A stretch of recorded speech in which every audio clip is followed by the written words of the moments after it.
Saat kita jatuh, kita jadi tahu mana yang teman dan mana yang sahabat. Saat kita gagal, kita jadi tahu mana yang betul-betul peduli dan mana yang hanya singgah dalam senang. Saat kita tidak punya apa-apa, kita jadi bijak mengenal mana yang tulus dan mana yang bulus.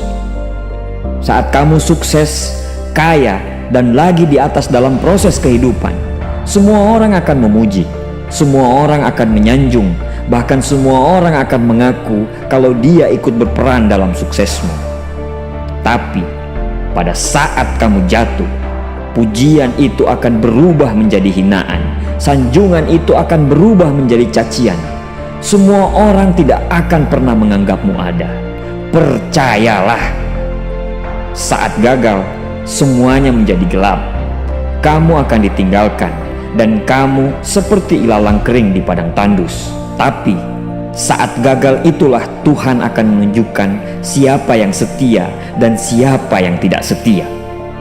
Kawan, saat-saat gagal itulah pilihan kita cuma ada dua: meratapi kegagalan dan membiarkan semuanya menjadi kalah, atau kamu bangkit dan menjadikan kegagalan itu sebagai acuan untuk bangkit dan terus bangkit. Menangislah sekeras mungkin, berteriaklah selantang mungkin. Tidak apa-apa. Tidak ada manusia hebat di dunia ini yang tidak pernah menangis dan berteriak karena gagal. Menangis dan berteriak saat gagal bukan karena kita lemah. Kita hanya manusia biasa. Kita bukan malaikat. Tumpahkan semua kesedihanmu dalam setiap doa-doamu. Berdoalah, jangan meminta supaya semua masalah menjadi ringan, tapi berdoalah dan mintalah agar pundak kita kuat untuk memikul semua masalah yang kita hadapi. Ketahuilah, Tuhan menciptakan masalah selalu beserta solusinya. Tapi setelah itu, kamu harus bangkit. Kamu harus jauh lebih hebat daripada sebelumnya. Kegagalan adalah guru terbaik yang akan mengajarkan kita untuk bangkit kembali dan mengetahui hal mana yang perlu kita hindari di kemudian hari. Ketahuilah, anak panah akan melesat jauh ke depan jika sebelumnya ditarik jauh ke belakang. Sama, kesuksesan yang luar biasa pasti diraih setelah mengalami kegagalan yang teramat dalam. Kegagalan hanya akan dirasakan oleh orang-orang yang mau berjuang. Kegagalan tidak akan terjadi kepada orang-orang pemalas yang mengabdikan hidupnya hanya untuk menjadi benalu kehidupan.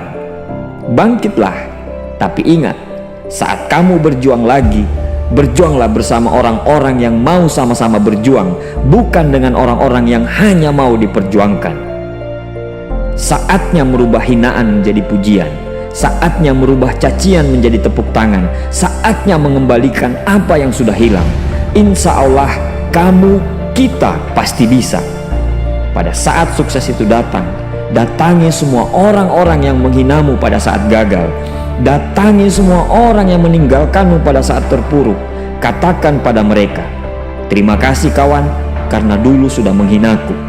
Setelah itu, pergilah dan doakan mereka, karena sesungguhnya nikmat terbesar dalam hidup adalah ketika kita ikhlas mendoakan orang yang membenci dan menghina kita.